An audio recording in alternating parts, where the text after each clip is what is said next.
அவர்கள் ஒருமித்து குடியிருக்க அந்த பூமி அவர்களை தாங்கக்கூடாது இருந்தது.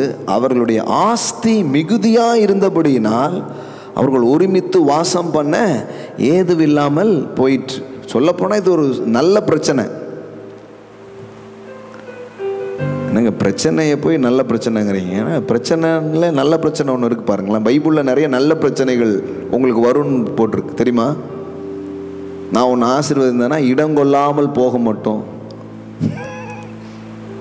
No more room.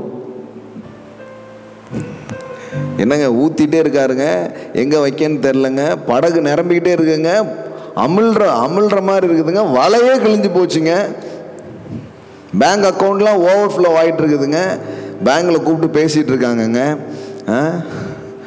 ஆமாம், என்ன உங்கள் வீட்டு பக்கம் ஒரே கூட்டமாக இருக்குதுங்க. ஏதோ ஒன்று சில விஷயங்கள்லாம் வந்து நல்ல பிரச்சனை. அந்த நல்ல பிரச்சனை என்னென்னா, இங்கே நீங்கள் பார்த்தீங்கன்னா அந்த செல்வத்தை எப்படி போட்டிருக்கு பாருங்க. அவர்களுடைய ஆஸ்தி மிகுதியாக இருந்தபடியினால் அவர்கள் ஒருமித்து வாசம் பண்ண ஏதுவில்லாமல் போயிற்று. அப்படின்னா என்னென்னா, சாதாரண வெல்த் கிடையாது, டூ மச்சாக இருக்குது வெல்த், அதிகமாக மாறிவிட்டது.